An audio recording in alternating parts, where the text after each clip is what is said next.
Seattle. I'm Ronnie Dean, Cantor's son, obviously. And when visiting in Seattle one year, Dad's 97th birthday was, and Debbie called the Seattle Mariners, who we were playing against. The Astros were playing against them, and said, "It's his 97th birthday. I'd like some mention of it." And they put him up on the billboard, the scoreboard, in honor of Cantor Dean's 97th birthday. Okay, that was good enough. But we got there early, and before the game started, we're sitting there in the stands, and this guy comes over in a suit and tie, and there's security guards around him, and he walks over and he says, "Are you Cantor Irving Dean?" He said, "Yes." Well, I'm so and so. I'm the chairman of the board of the Seattle Mariners, and we wanted to invite you and make you feel at home here. And we have a whole bunch of gifts for you. And he pulls out this bag, and he's got a blanket and a hat and a thing and all kinds of stuff. Signed baseballs. I mean, from the Seattle Mariners, right? So Sherry's wearing all this Astros gear, full top to bottom of Go Astros, and Dad, I think, had an Astros hat on. I can't remember yet. Yeah. So the guy, says, "So are you now? You're living in Seattle? You're rooting for Seattle?" My dad says, "You know what? I'm actually still an Astros fan. I'm a diehard Astros fan. I'm going to be there forever." And so the guy says, "Oh, I'm so disappointed." So Dad says, "Do I have to give the baseball back?" Yeah. The basket back. That was so funny. Rob Zerwin set that up. Yeah, it was Rob Zerwin who set it up. Oh, yeah. I thought Debbie did. Okay. No, he did it. It was amazing. Yeah. So I love that. Do you want your baseball back? That was Dad. That's great. All right, that's my submission. Thank you. Okay, so my dear friends, I'm just going to let you know what's going on. We're going to wait just a few more minutes while more people are logging on. In the meantime, I'm going to play a video montage where you'll see pictures of Cantor Dean. You'll hear him singing, and hopefully that will be nice for everyone.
Semro, semro, semro, na,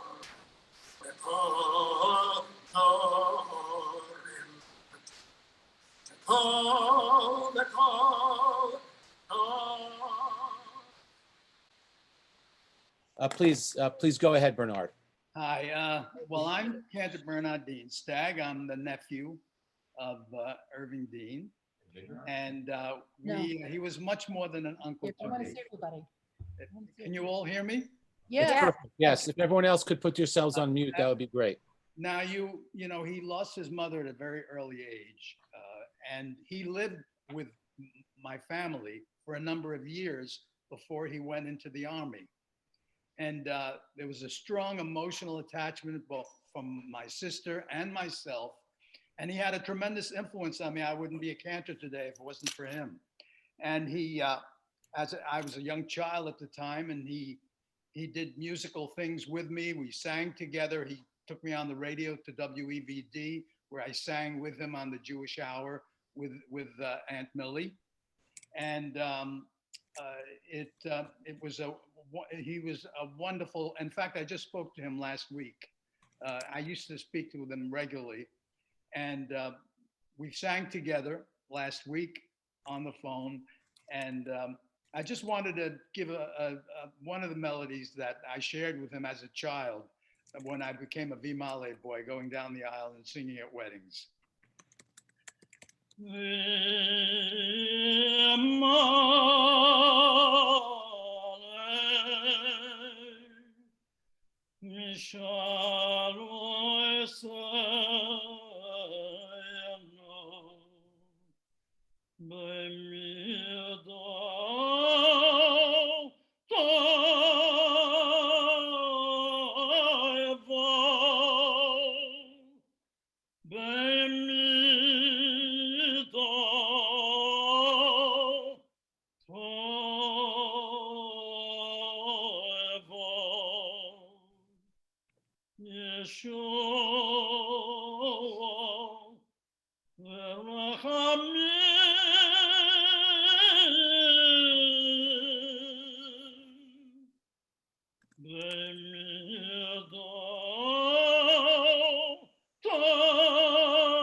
Well, as you can hear from my voice, I was influenced very much by Cantor Irving Dean. Yeah, you could hear it. Thank you so much, Bernie. Thank you. Ugh, beautiful. Put it Mwah. back on gallery view so you can see everyone. Okay, Debbie, if it's okay with you, I'm just going to go down the list now of folks who are going to say a few Sure. words, Yes. and I'll share my eulogy at the end. Okay, so we're going to start with Stuart Muller, who's a member of UOS and close friend of Cantor Dean and stayed in touch with him. Stuart, please unmute yourself. Okay. Okay, go ahead, Stuart. Okay. So first I wanted to share a few passages. It is the soldier, not the minister, who has given us freedom of religion. It is the soldier, not the reporter, who has given us the freedom of the press. It is the soldier, not the poet, who has given us the freedom of speech. It is the soldier, not the campus organizer, who has given us freedom to protest.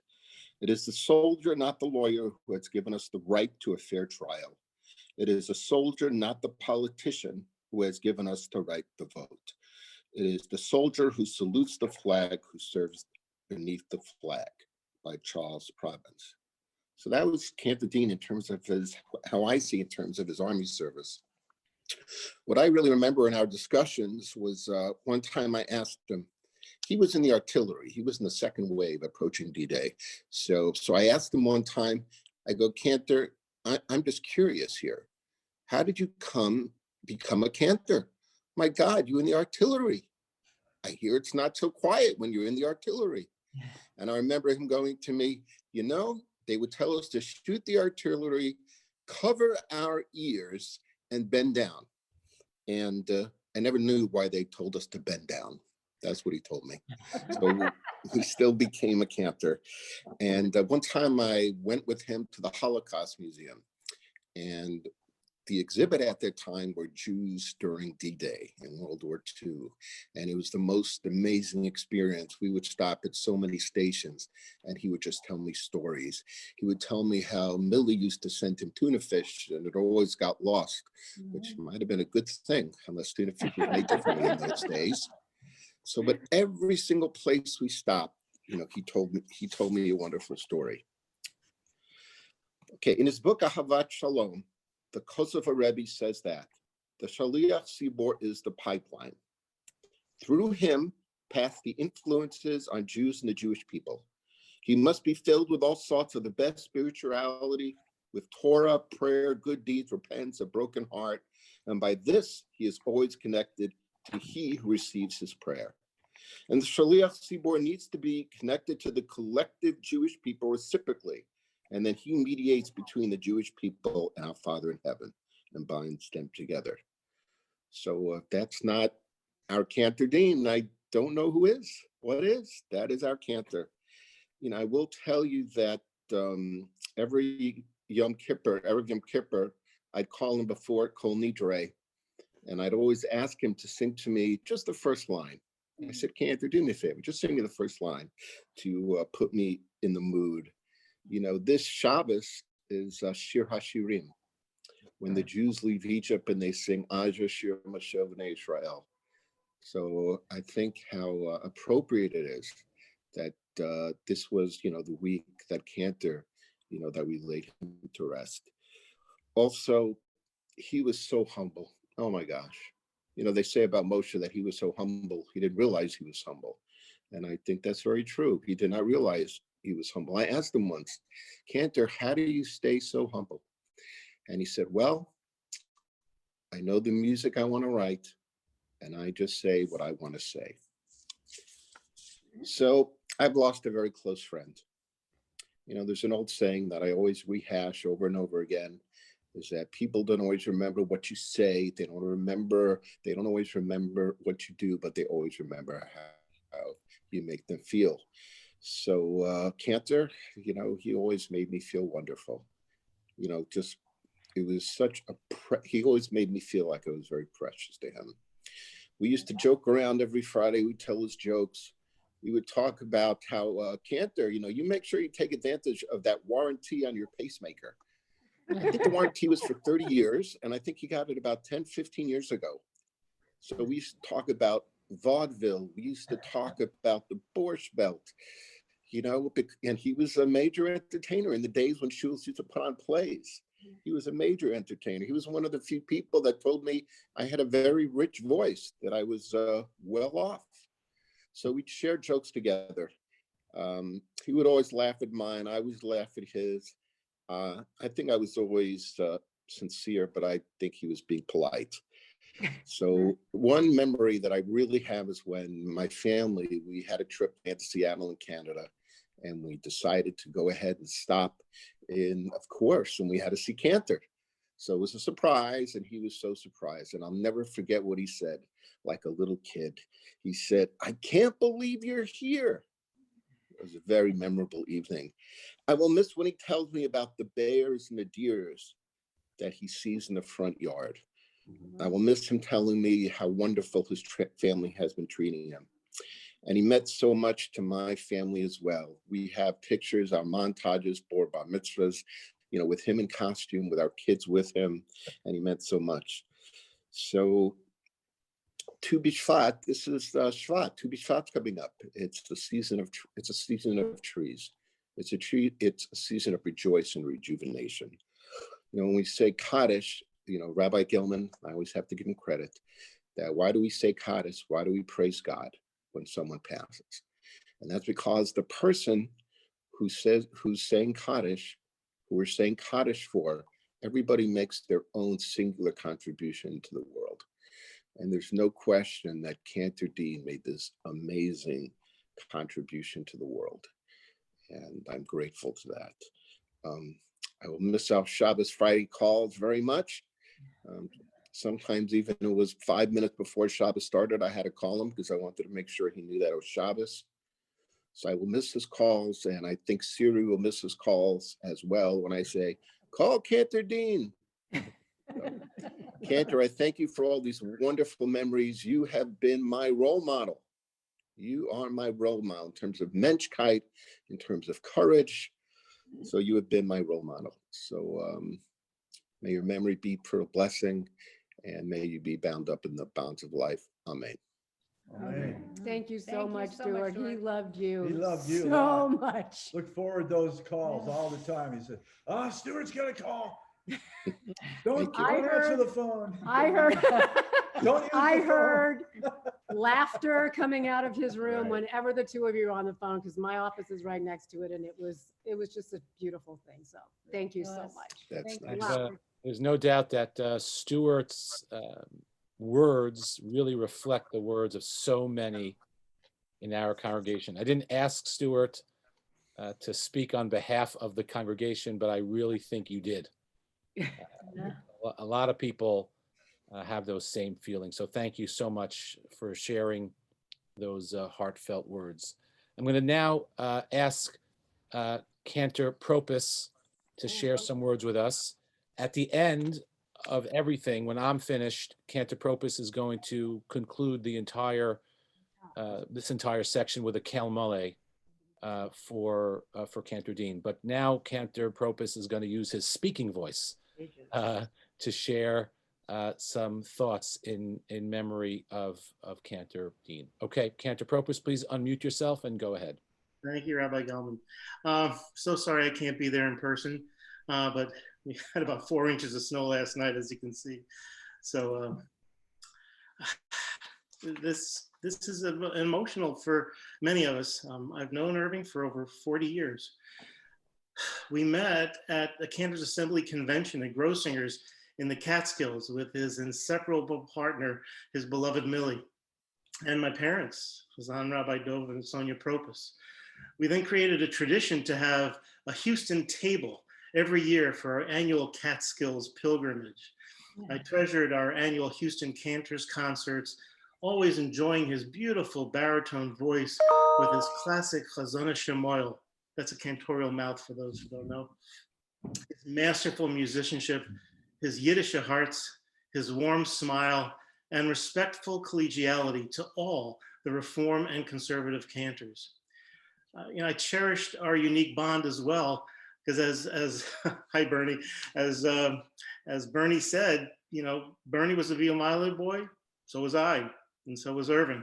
And we sometimes, between bits of our solos and concerts, we would sing that Vimale exactly the way Bernie did, only in harmony. I miss those days.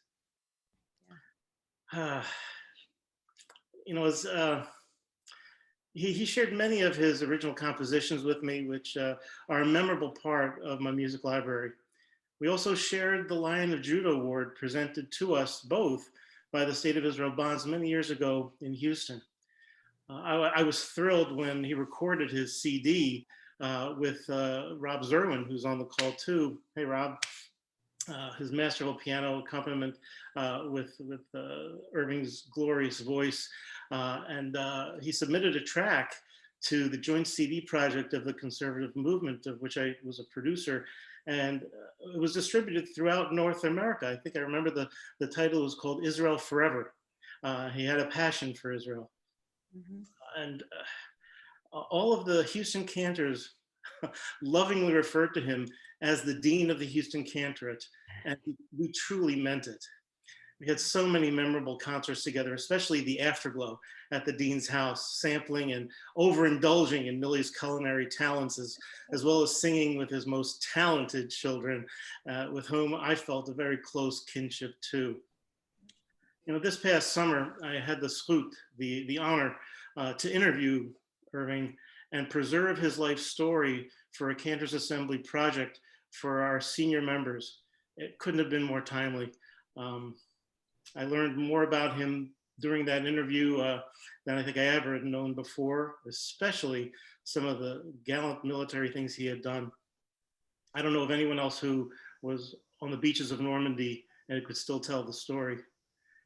You know, Cantor Irving Dean was a true gentleman. And I realized why it's called a gentle man, because Irving was a gentle man, an extraordinary chazan. And our world is richer for having had him, but definitely poorer with his passing. Yehi zichro baruch, may his memory always be for a blessing. Thank you. Thank you, David. Mwah. We love Thank you. you so much. Thank you so much, Cantor Propus. I don't know the person's last name, and I'm so sorry, but someone named Rochelle has asked to speak. So please unmute yourself and maybe introduce yourself.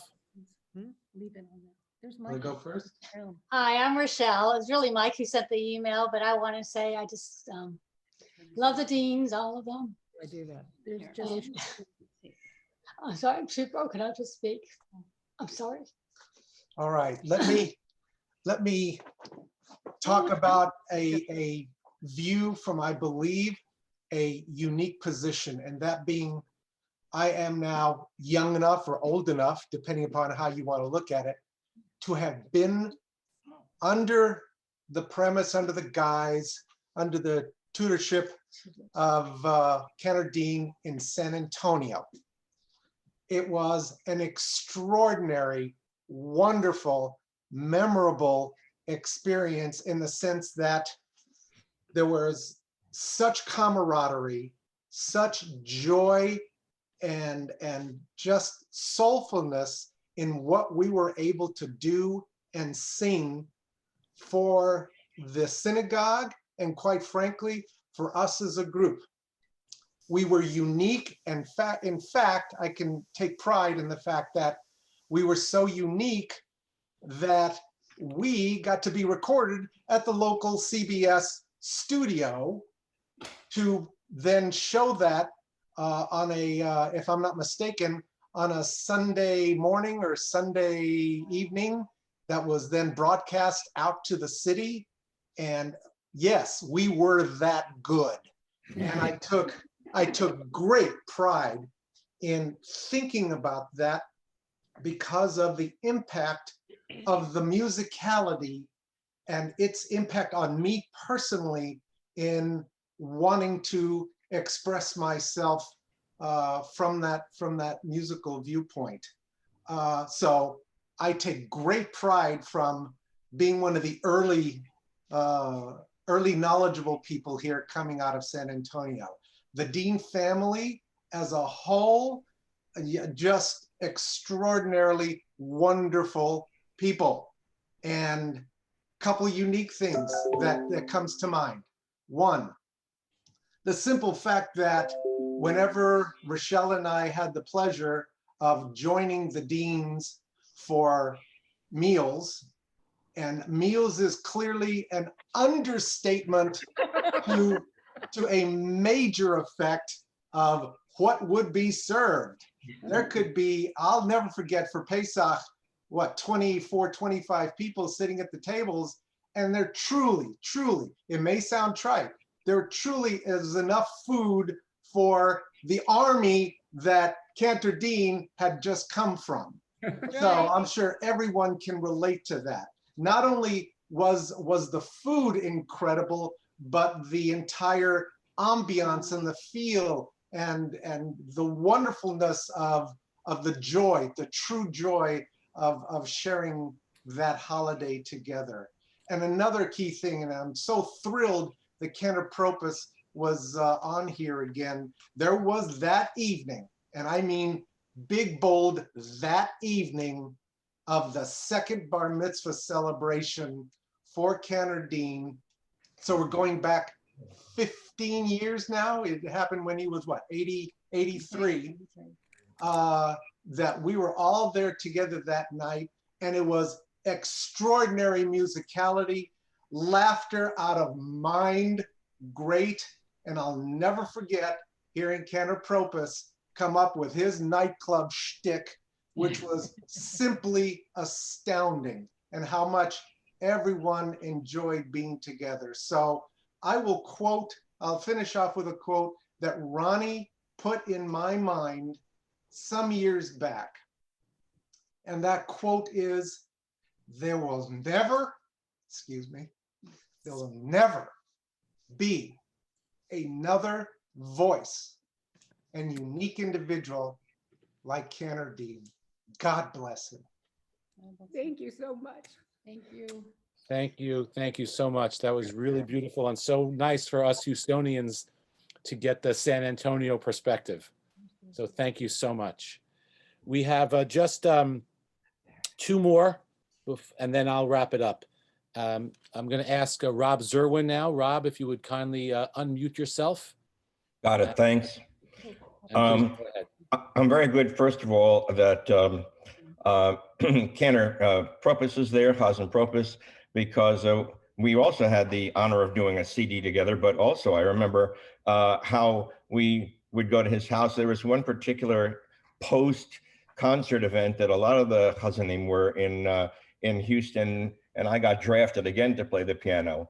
And we're going on, and Cantor Dean just was amazing. But all of the Cantors, like David said, all of them revered him for his musicality and his influence. There isn't anybody here in town, well, now there's a next generation, but who is not influenced by him. I'm a relative newcomer. I'm only at the shul for 47 years, so I'm a baby with this one. But I want to talk about music just for a minute, and because I know the time is short. You know, my father died 37 years ago, okay? And so I was there every day for davening. And in those days, Henry Spire would be leading the services. And at 7:30, by God, if you weren't finished, he'd slam the beam and he'd say, "You're done." You know, everybody got to go to work. So, and I can daven pretty good, but Cantor Dean took me aside and says, "Look, I'll tell you what, here are my cassette tapes. You know, I'm gonna teach you the niggin for Shacharis, Shabbos, Musaf, Shabbos, Mincha, everything. I don't know where those cassette tapes are, but I made sure that I could daven and quick, so that Henry wouldn't get on my behind. You know, I could be done and melodically as well. So those of you who heard me daven, but Cantor Dean was there for everything, for our family, for our wedding, for Jonathan's bris, for Natalie's baby naming, for Jonathan's bar mitzvah, everything for our family. When Jonathan was 9, that's when he helped us with the CD that everybody talks about, and we recorded it sort of somewhere in Montrose. And that was a great experience. We had several really great musicians with us. Jay Berman was there, and Richard Brown was there, and it was, and actually he had Jonathan come to turn pages in the music because he wanted to involve him in the process.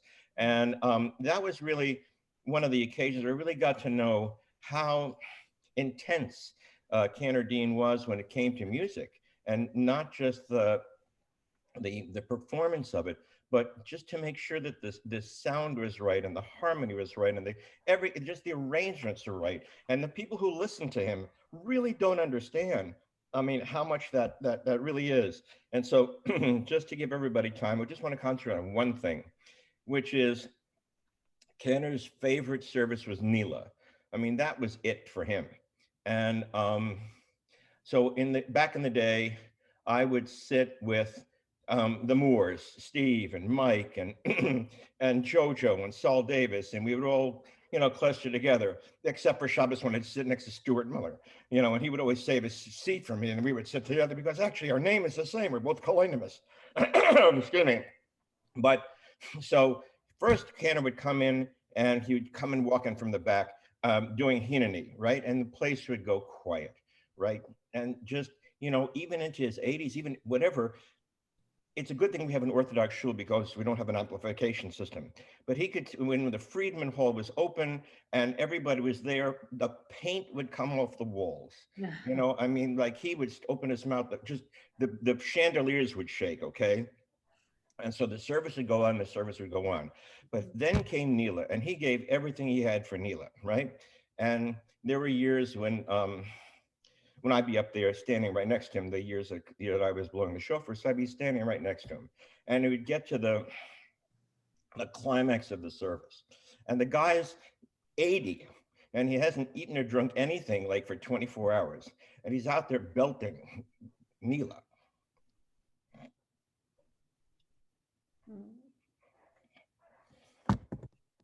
So, sorry, I've got to get through this.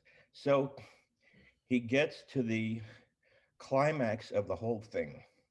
And the climax of the whole thing is right before the last shofar blow, where he chants Hashem Hu Elokim, right? And he's there, and he starts soft. And each time he goes louder, and he goes louder.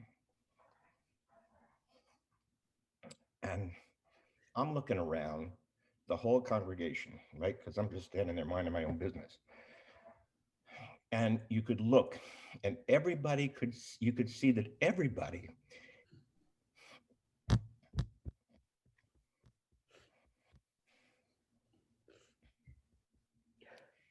could feel the prayers going up. Everybody could feel that Cantor Dean, who was the Shaliach Tzibur,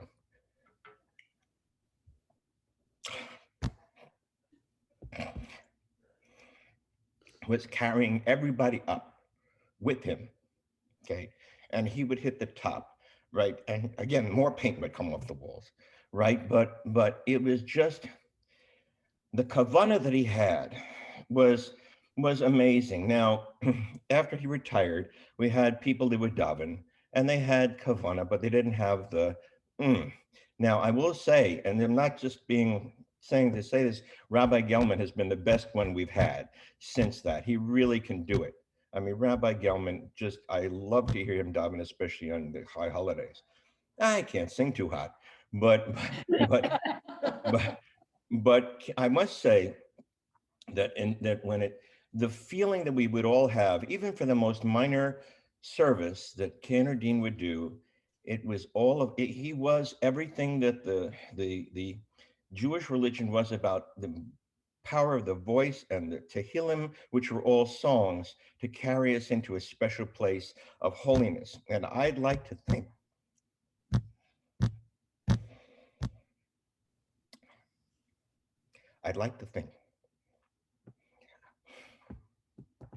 I'll get through this. I'd like to think that just like he brought everybody with him at the end of Mila,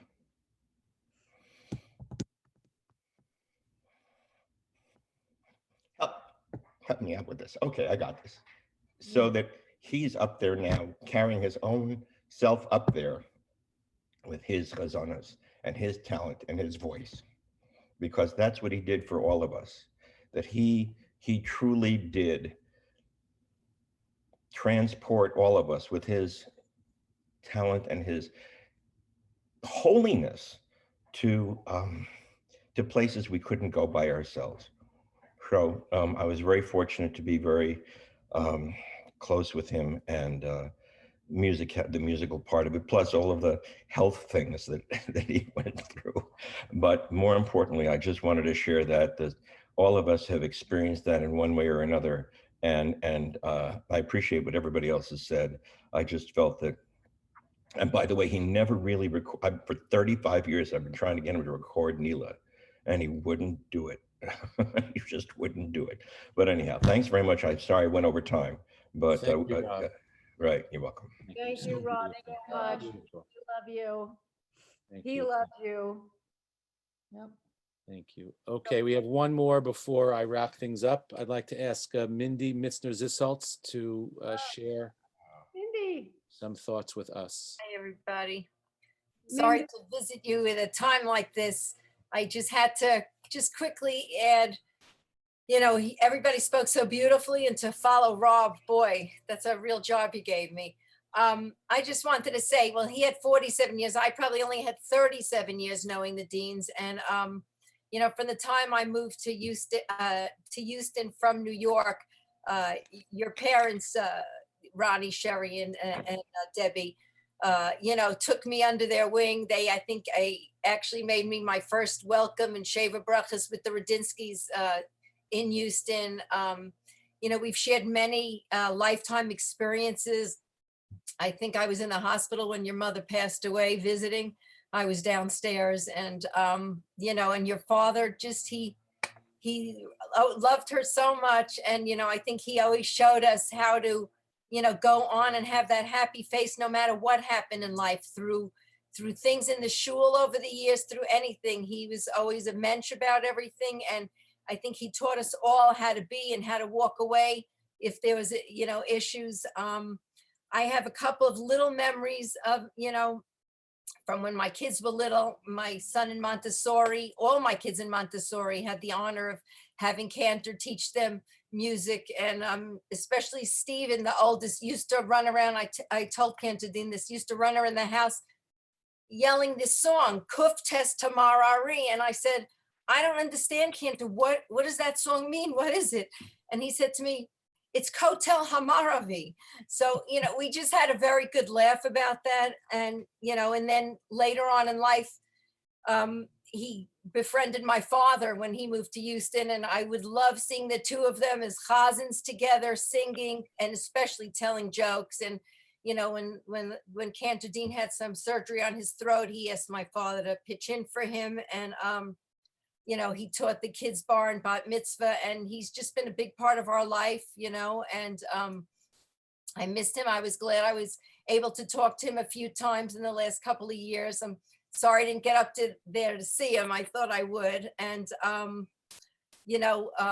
meaningful thing, and I will eventually send this to you and I'll finish here. Stephen, for school, interviewed your father in a paper about D-Day. And, we have that here. And from time to time, I read it. And he was just an inspiration for all of us. And I know this whole community felt this way. And he'll really be missed. And I hope he's up there telling jokes with my father. I'm sure. I'm sure. Love. Thank you, Mindy. Thank Mwah. you, Mindy. Sending Thank so you, much Mindy. love. Thank you. Thank you. Okay, my dear friends, this is a very difficult eulogy for me. After the passing of Rabbi Radinsky and now Cantor Dean, it really represents the end of an era here at UOS. Many would say the golden age of UOS. And I'm just privileged and feel honored beyond words to have known Cantor Dean. We come together today to give kavod acharon, final honor, to our dear, beloved, cherished Cantor Irving Dean, Yitzchak ben Harav Binyamin, father of Ronnie, Debbie and Rick and Sherry, grandfather of Lara and Lisa, great-grandfather to Caleb, Aiden, Yishai, and Shiloh, an uncle, cousin, family member, and friend. I think Cantor Dean was destined to come to Houston.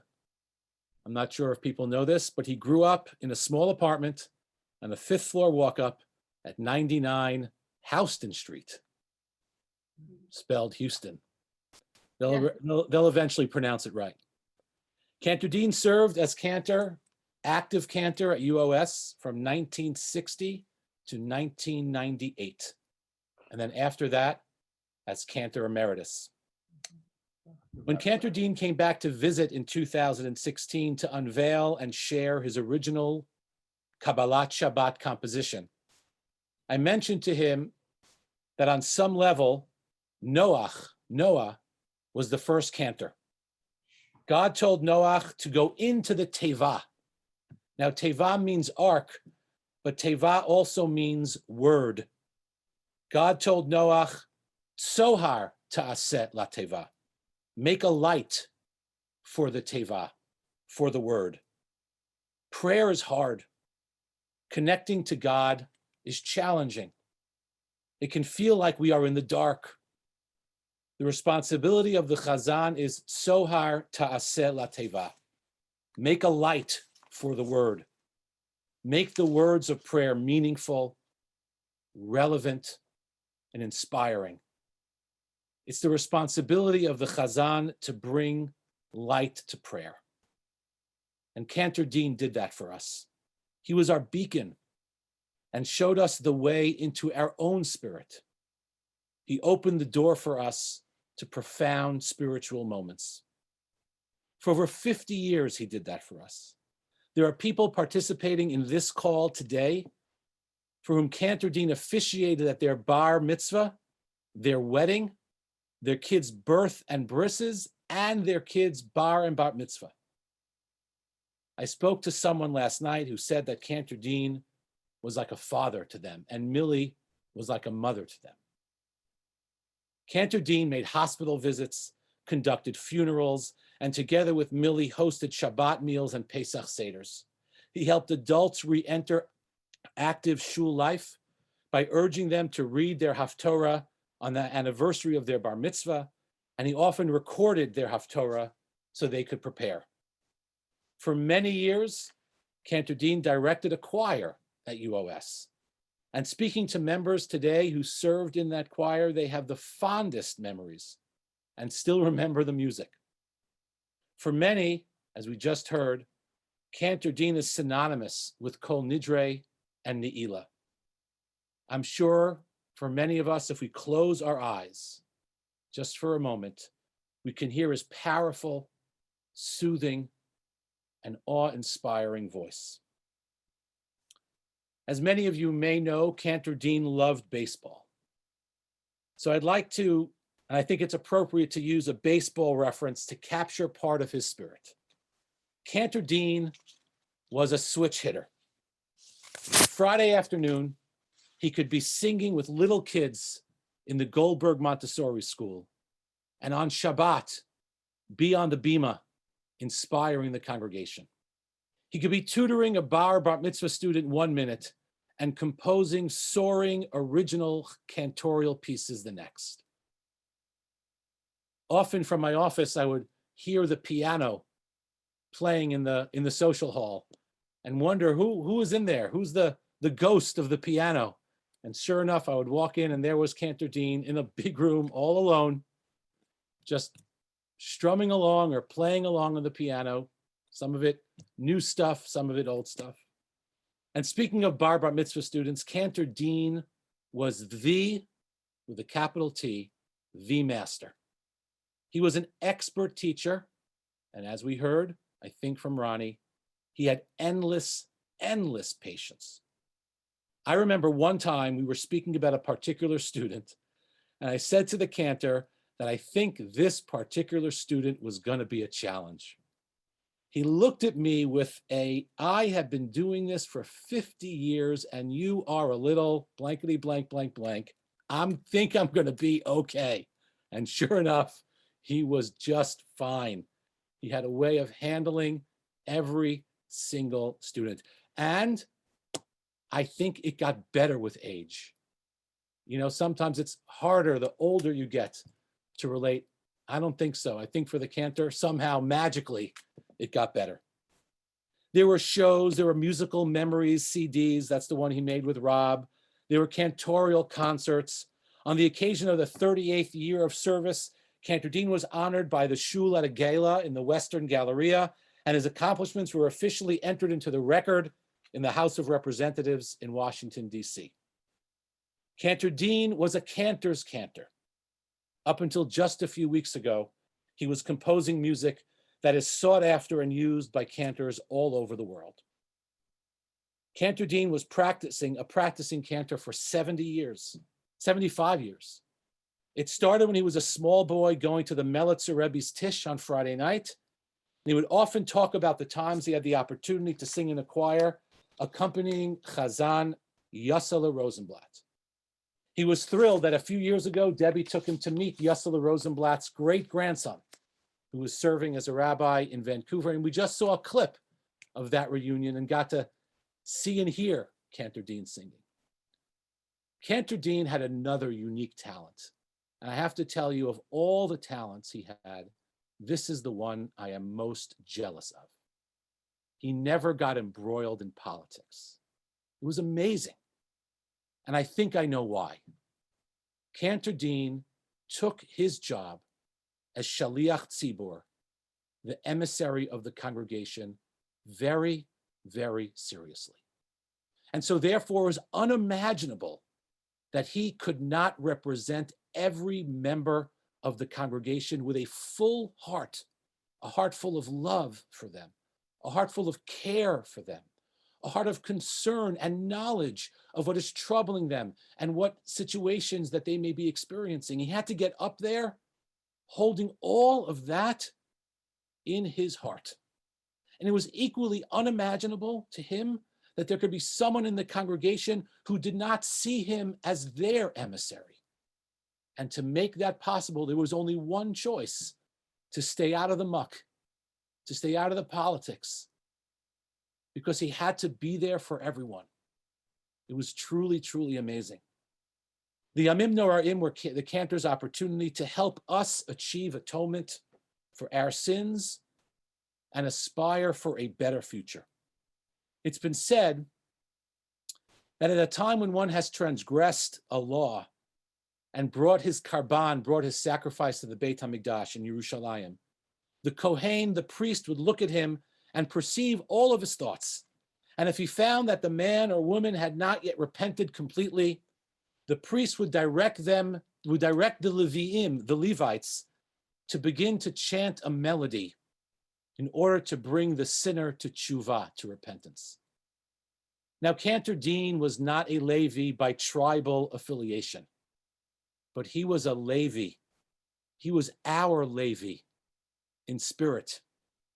When we wanted to turn our lives around, we turned to him for inspiration. It is really fitting that as a way of marking Cantor Dean's 50 years of service at UOS, that a Torah was written in his honor. And it was specifically a small Torah that was commissioned so that it could travel to Shiva Minyanim and other smachot that families were having away from the shul. And I thought, isn't that perfect? Just as Cantor Dean became a part of the fabric of the families of UOS, the new Torah commissioned in his honor would become part of the family celebration, almost as if Cantor Dean was there with them. I am personally in debt to Cantor Dean for uplifting our congregation every time he ascended the bima. And specifically, I thank him, and I'm grateful I had the chance to do this face-to-face with him on more than one occasion. I thank him for teaching me how to lead Ne'ilah. I remember the first year, how days before Yom Kippur, he would sit with me for hours and record elements of Ne'ilah. Rob, I still may have some of those. When I would come back to him and tell him that I can't seem to get it quite the way he had it, my first mistake was thinking that there was any chance of that happening. But I said, I can't get it quite like you got it. And he would sort of pat me on the shoulder and he would say, that's okay. Do it your way. It's going to be fine. And it's at that moment that I realized how he gave all that confidence to all those bar and bat mitzvah students all those years. He would pat them on the shoulder and tell them that it's going to be okay. And I will always remember, until he left here, how he sat behind me on the bima while I was leading Ne'ilah, humming to me what was next, just in case I would forget it. And there were plenty of times when I did not know what was coming next. And I must tell you that I miss him sitting behind me, Ne'ilah, these days. In the year 2000, Cantor Dean went on a tour to retrace his steps as a member of the US Army during World War II. And Cantor Dean recalled perhaps the most memorable event of that tour. We went into a little restaurant, he said, in Sainte-Marie-Église, which was the first town that the American paratroopers captured and liberated after storming Normandy. We went in and I was wearing a cap that said World War II veteran. The owner walked over to me and asked if I was a veteran. He got us a table and asked in broken English if I would sign my name on the wall in the restaurant. American soldiers had signed their names and written battalions and dates. He asked if I would do the honor of signing the wall. I remember that it was a noisy restaurant. People were talking and the plates were and the silverware was clanking. I walked over to the wall and he gave me a marker to write with. And as I was writing my name, my battalion, and June 1944, I could hear that it was getting very quiet. When I finished, they all stood up and started to applaud. I never expected this. My daughter told me that she heard a little boy ask his mother, "Why is this man writing on the wall?" And she said to the child, "Because he is a hero." Cantor Dean, you were an American hero for your service during World War II. But for us at UOS and the good folks in San Antonio, you are our hero of spirit. Today we honor and say goodbye to our Baal Tefillah, our master of prayer. Cantor Dean was a true master of prayer. He was like a tour guide for us, a tour guide for our spirit, guiding us through the peaks and valleys of Tefillah. As an expert tour guide, Cantor Dean knew every turn and recognized every passageway. He always knew how to point us in the right direction. Cantor Dean used the words and melodies of Tefillah to help us find ourselves, to help us connect with God, to help us reattach ourselves to our loved ones. With great fervor, he taught us how to connect with God and with our deepest feelings, our worries, and our joys. He helped us go beyond ourselves and connect with each other and with God. He knew that it was up to him to create an atmosphere that made deep, resolute, and authentic prayer possible. Only a Baal Tefillah, only a master of prayer like Cantor Dean could usher us into the world of spirit. This Shabbat, as Stuart mentioned, we will sing Shirat Hayam, the song sang by Bnei Yisrael after their successful crossing of the sea. The Midrash says about song, Gedolah Shira, sheyesh ba achshav, v'yesh ba l'she'avar, v'yesh ba la'atid lavo. Song is great because it contains elements of the present, the past, and the future. I feel like this Midrash was written for Cantor Dean. His singing brought us back to the golden age of Chazanut.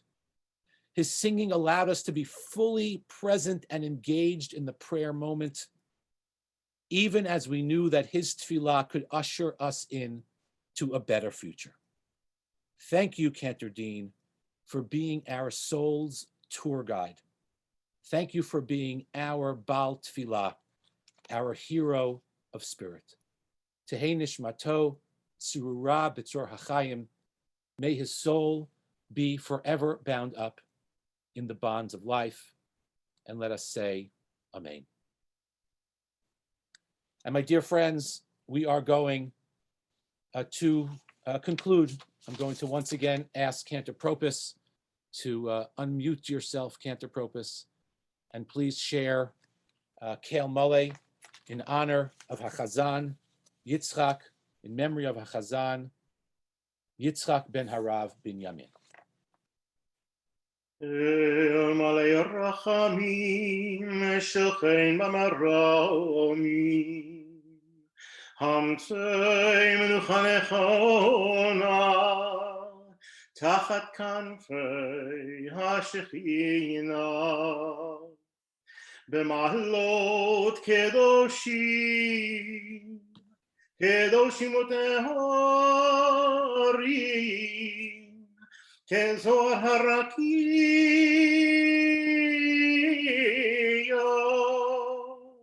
mazhiri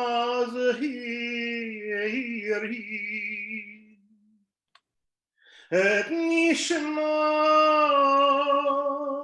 Chazan Yitzchak ben Harav Binyamin she'alach le'olamo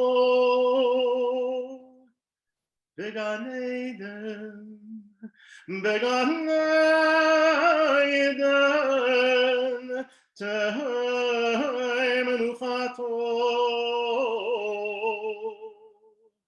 ענו ולרחמים הסתירהו בסתר, כנופך לעולמים. ותצרור בצרור החיים, ותצרור בצרור החיים את נשמתו.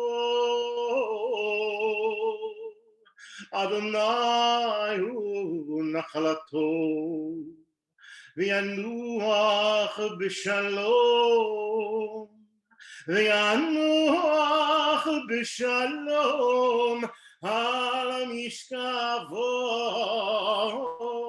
בשלום. ונאמר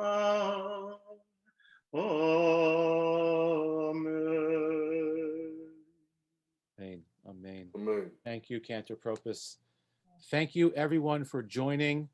There were 78 independent windows, Zoom windows open, which is 120, 130, 150 people, and people of all ages, people who are in Israel, people who are members, non-members of UOS, people from San Antonio, people who knew Cantor Dean from San Antonio and here in Houston, and so many memories.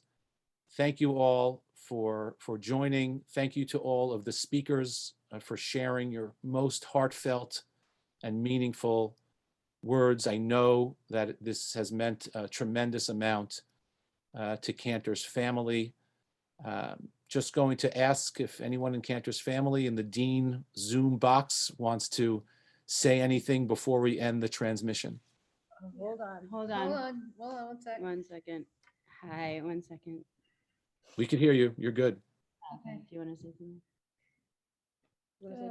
I just, it means so much to see everyone here, especially I see cousins and friends from Israel and out of town, and it's just so heartwarming to have everyone together. And when you were talking about him and being the chazan for so long and not getting into politics, that's so very true.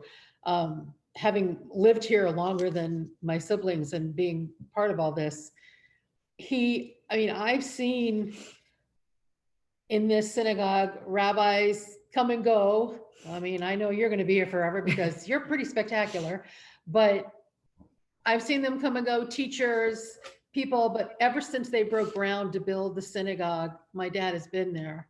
And I really can't tell you how much it means to all of us to see this incredible outpouring.